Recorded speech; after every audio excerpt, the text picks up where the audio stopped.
Good morning students. हम लोग जुटे हुए हैं लॉकडाउन के कारण जो हमारी पढ़ाई नहीं हो पा रही है उस पढ़ाई को आगे बढ़ाने के लिए। पिछले दिनों न्यूज़पेपर में आया कि शायद फर्स्ट सेमेस्टर और सेकंड सेमेस्टर का एग्जामिनेशन एक साथ हो जाए, तो उन दोनों सेमेस्टर की तैयारी के लिए, फर्स्ट सेमेस्टर के रिवीजन के लिए और सेकंड सेमेस्टर के आगे की पढ़ाई के लिए हम लोगों ने सोचा कि एक चैनल स्टार्ट किया जाए, एक यूट्यूब चैनल स्टार्ट किया जाए, जिसकी मदद से जो भी ई कंटेंट्स हैं, जो भी लेक्चर्स हैं, उनको हम सिलसिलेवार ढंग से आपके लिए पहुंचाते रहें। आप उन लेक्चर्स को ध्यान से देखें, समझें, और अगर कहीं कोई आपको दिक्कत हो उन लेक्चर्स में तो आप जो है कमेंट के द्वारा या किसी और माध्यम से मुझसे संपर्क करके आप जो है अपने सॉल्यूशन को, अपने दुविधा को, आपकी जो समस्या है उसको आप सॉल्व करा सकते हैं। तो आज का जो टॉपिक है जो कि हम लोगों को पढ़ना है, समझना है, वो है इंट्रोडक्शन ऑफ C++। जैसा कि हम लोग पहले पढ़े हुए हैं सी के बारे में, तो आप लोगों से सबसे पहले ये आप लोगों से रिक्वेस्ट होगा, आप लोगों के लिए सजेशन होगा कि आप लोग एक बार सिलसिलेवार ढंग से सी को रिवाइज कर लें। अगर आप सी को रिवाइज कर लेते हैं तो चूंकि C++ जो है वो बेस्ड है सी पर ही, और ये एक्सटेंशन लैंग्वेज है सी का। सी के साथ कुछ एडिशनल फीचर्स जोड़े गए हैं और तब जाके हमारा C++ बना है। तो अगर आप सी पढ़ लेते हैं तो C++ को समझना आपके लिए आसान हो जाएगा और आप आसानी से C++ के फीचर्स को, उसके प्रोग्राम को आसानी से आप समझ लीजिएगा। तो पहले आपको जो पढ़ना होगा वो सी पढ़ना होगा। अगर सी आप रिवाइज करते हैं तो आपके फर्स्ट सेमेस्टर के एग्जामिनेशन के लिए भी आपके लिए बेनिफिशियल होगा। तो आप सबसे पहले सी को एक बार रिवाइज कर लें, आपके लिए सजेशन होगा। सी के रिवाइज के बाद मैं आपको C++ का सिलसिलेवार ढंग से सीरीज में आपको लेक्चर्स देते जाऊंगा और उन लेक्चर्स को आप फॉलो करते जाइएगा और आप जो है C++ को सीखते जाइएगा। अगर कहीं कोई दिक्कत होगी तो आप मुझे संपर्क कीजिएगा, जैसा कि मैंने पहले आपको कहा है। तो आज हम लोग स्टार्ट करते हैं। पहला अपना जो लेक्चर होगा वो इंट्रोडक्शन ऑफ C++। चलिए let's start introduction of C++। चलिए स्टार्ट करते हैं। आज का जो हमारा टॉपिक है इंट्रोडक्शन ऑफ C++। क्या है C++? इसको हम लोग समझने की कोशिश करते हैं। कैसे डेवलप हुआ, कब डेवलप हुआ, किसने डेवलप किया और इसके क्या क्या बेनिफिट्स हैं प्रोग्रामिंग के लिए, इसको हम लोग समझने की कोशिश करते हैं। जैसा कि मैंने आप लोगों को कहा था कि C++ आप तभी समझ पाइएगा अगर आप सी को समझते हैं। तो आप लोगों को मैंने कहा था कि आप लोगों को एक बार सी को रिवाइज कर लेना है और मुझे उम्मीद है कि आप लोग रिवाइज कर चुके होंगे, लेकिन जो लोग रिवाइज नहीं किए हैं उनके लिए मैं थोड़ा सा सी का रिवीजन कर देता हूं, जिससे कि उनको C++ समझने में आसानी होगी। सी एक most popular general purpose programming language है, जिसको डेनिस रिची ने 1972 में AT&T बेल लैबोरेटरीज USA में डेवलप किया था। यह एक लैंग्वेज है जो कि किसी भी पार्टिकुलर ऑपरेटिंग सिस्टम के साथ जुड़ा हुआ नहीं है। मोस्ट जो हमारे ऑपरेटिंग सिस्टम्स हैं उनका प्रोग्रामिंग सी की मदद से किया गया है। तो हम लोग कह सकते हैं कि यह ऑपरेटिंग सिस्टम को बनाने का लैंग्वेज है। इसकी मदद से आप ऑपरेटिंग सिस्टम बना सकते हो। जैसा कि हम लोगों ने कहा कि यह हमारा कब डेवलप किया गया, 1972 में सी डेवलप किया गया। किसके द्वारा? डेनिस रिची के द्वारा। और जब सी डेवलप किया गया तो वो स्टैंडर्डाइज नहीं था, उसका स्टैंडर्ड डिफाइन नहीं किया गया था, ठीक है, जिसके कारण ढेरों सारी परेशानियां जो है आ रही थी सी को यूज करके डेवलपमेंट करने में। इसी परेशानियों को दूर करने के लिए सी का स्टैंडर्डाइजेशन हुआ। यह स्टैंडर्डाइजेशन हुआ 1989 में और इस स्टैंडर्डाइजेशन प्रोडक्ट को कहा गया ANSI स्टैंडर्ड सी।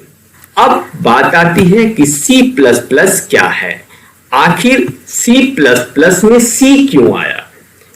अगर कहा उसके नाम की बात की जाए, अगर C++ के नाम की बात की जाए तो यहां भी C है, वहां भी C था, C लैंग्वेज में भी C था और यहां भी C++ में C है। तो ये C क्यों, जैसा कि हम लोगों ने देखा, हम लोगों ने समझा था फर्स्ट सेमेस्टर में कि C लैंग्वेज है तो C लैंग्वेज का नाम C क्यों पड़ा। तो हम लोगों ने कहा था कि चूंकि B के बाद यह डेवलप हुआ था यह लैंग्वेज, इसलिए इसका नाम C पड़ा। लेकिन अब बात यहां आती है कि C++ में C क्यों, आखिर क्या बात है, कि क्या कंसेप्ट है इसके पीछे, क्या बात है इसके पीछे कि C++ में भी C है। तो हम लोग यह समझने की कोशिश यहां पे करते हैं कि C++ जो है यह डेवलप किया गया वर्ने स्टॉस्टप के द्वारा, जो कि एक डेनिश कंप्यूटर साइंटिस्ट थे।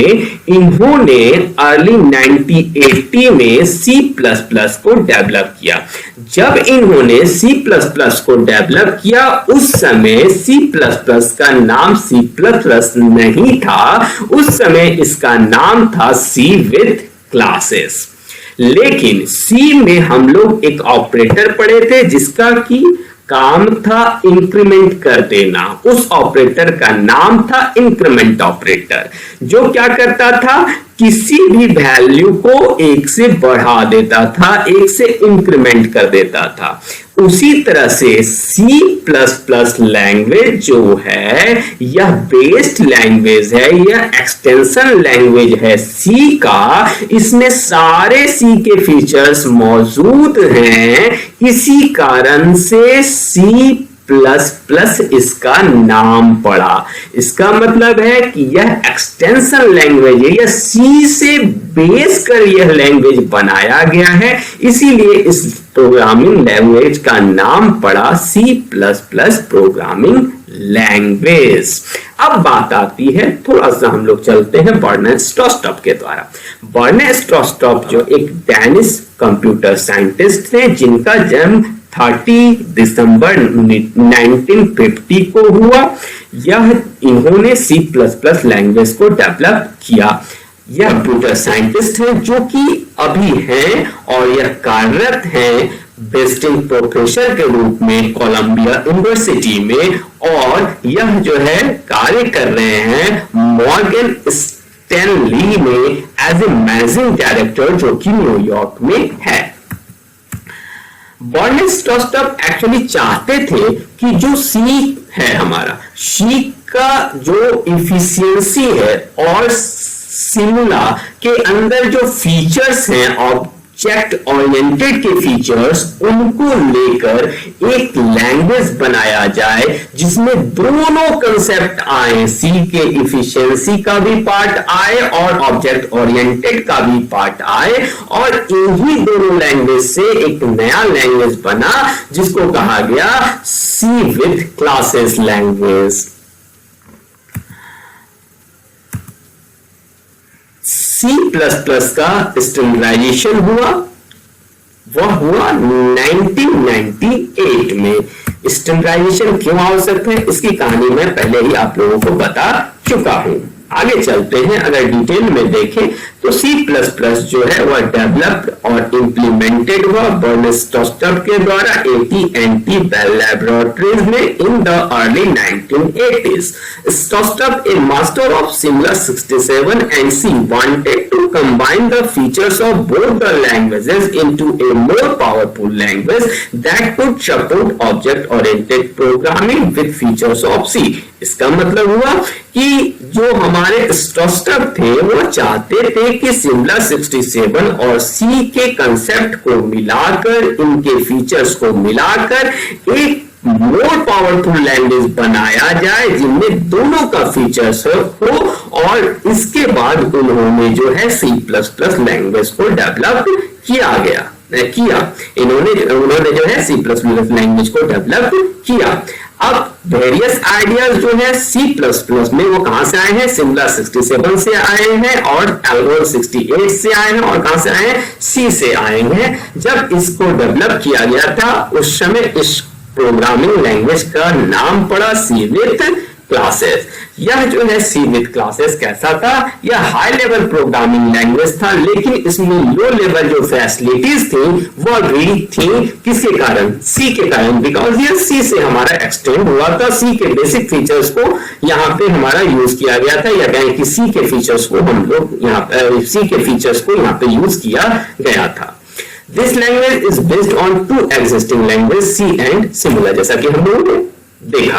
C++ includes the flexibility, C++ जो है वो flexibility and efficiency of C and object oriented programming features of similar, दोनों को जो है यह हमारा जो है कंबाइंड करता है, दोनों को मिला के बना है, दोनों को जो है यह रख रहा है, इसके अंदर दोनों के जो है कंसेप्ट्स हैं।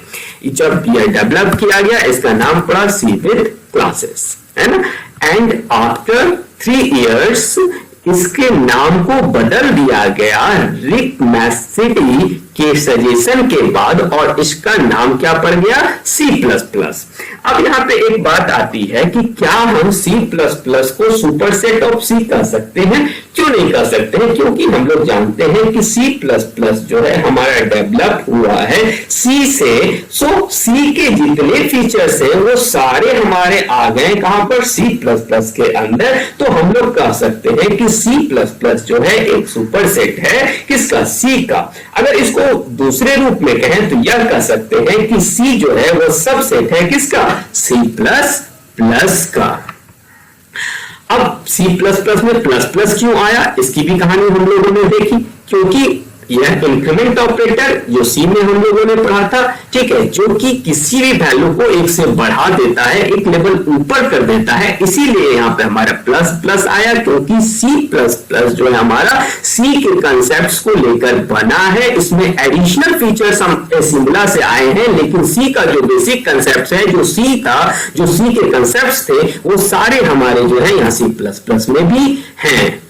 यह एक जनरल पर्पस लैंग्वेज है जो कि वाइडली यूज होता है सिस्टम एंड एम्बेडेड के लिए।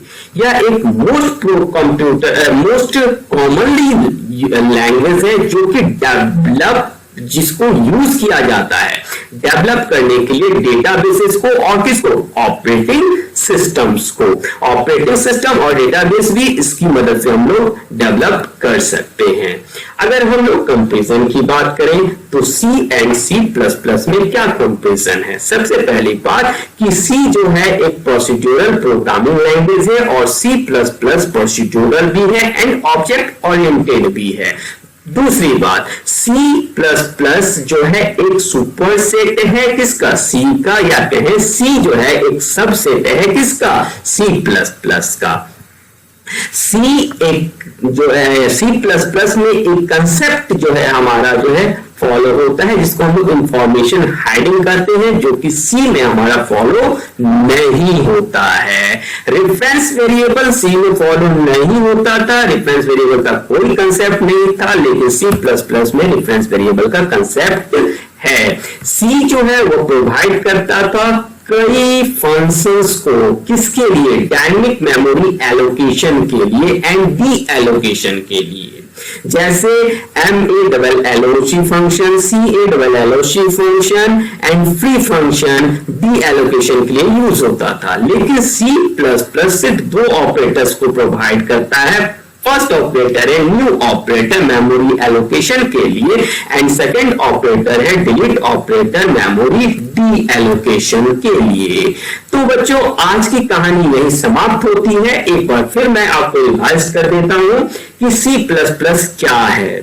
आप लोगों से मैंने कहा था कि अगर आप C को पढ़ लेते हो तो आपको C++ आसान हो जाता है समझना। तो सबसे पहले बात करते हैं हम लोग C की। C डेवलप हुआ था 1972 में AT&T बेल लैबोरेटरीज USA में। इसको डेवलप किया गया था डेनिस रीची के द्वारा। C का नाम C इसलिए पड़ा था क्योंकि आफ्टर B लैंग्वेज यह डेवलप किया गया था।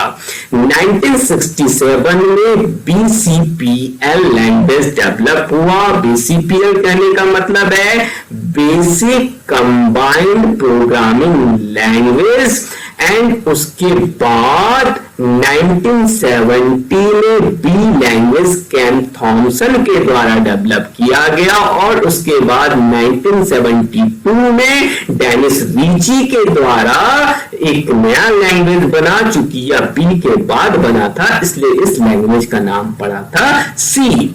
अब जो हमारे बर्नेस स्टोस्टप थे जिन्होंने C++ को डेवलप किया, वह दोनों प्रोग्रामिंग लैंग्वेज के मास्टर थे, सी के भी और सिमला 67 के भी। अब वो चाहते थे कि हम क्या करें, जो सी की इफिशियंसी है उसको लेकर और सिमला 67 के ऑब्जेक्ट ओरिएंटेड के फीचर्स को लेकर एक नया लैंग्वेज बनाए जिसमें दोनों के कंसेप्ट हो। इसीलिए इन्होंने एक नया लैंग्वेज इन अर्ली 1980 में बनाया। उस लैंग्वेज को कहा गया C with classes. C with classes में सी के भी कंसेप्ट थे, सी का कंसेप्ट था और एक नया फीचर्स इसमें जुड़ा हुआ था सिमला 67 से और वो फीचर था ऑब्जेक्ट ओरिएंटेड फीचर्स। ठीक है, तो इस कारण से जो है हमारा बना यहां पर सी से, चूंकि ये एक्सटेंड हुआ है, सी के सारे फीचर्स को ये यूज कर रहा है, सी के बेस से या सी को एज ए बेसिक मानकर ये यूज हुआ है, सी की इफिशियंसी को चूंकि ये यूज कर रहा है, इसी कारण से इसका नाम पड़ा C++। हम लोग जानते हैं कि सी में एक इंक्रीमेंट ऑपरेटर हम लोग पढ़े थे जो कि किसी वैल्यू को बढ़ा देता है, एक से बढ़ा देता है। यहां हमारा C++ चूंकि सी से बढ़कर आया है, सी में कुछ एडिशनल फीचर्स जुड़ के आए हुए हैं, इसी कारण से इसका नाम पड़ा है C++। C++ एक ऑब्जेक्ट ओरिएंटेड प्रोग्रामिंग लैंग्वेज है। ऑब्जेक्ट ओरिएंटेड क्या होता है इसकी कहानी हम लोग नेक्स्ट लेक्चर में देखेंगे। अभी बस आपको यह समझना है कि C जो है C++ से बना है, यह एक ऑब्जेक्ट ओरिएंटेड प्रोग्रामिंग लैंग्वेज है। इसकी जो कहानी है, इसकी जो हिस्ट्री है, जो कि मैंने आपको बताया है, उसे आपको समझना है। आज के लिए यह लेक्चर हमारा यही रहेगा। फिर नेक्स्ट लेक्चर में मैं आपको बताऊंगा ऑब्जेक्ट ओरिएंटेड प्रोग्रामिंग के बारे में, ऑब्जेक्ट ओरिएंटेड फीचर्स के बारे में। कोई लैंग्वेज कब ऑब्जेक्ट ओरिएंटेड होगा, क्या उसके फीचर्स हैं, ऑब्जेक्ट क्या है, ओरिएंटेड क्या है, क्लास क्या है, इसके फीचर्स क्या है, इसकी पूरी कहानी हम लोग नेक्स्ट लेक्चर में देखेंगे। तो आज के लिए यही हमारा लेक्चर समाप्त होता है। Thank you for cooperating.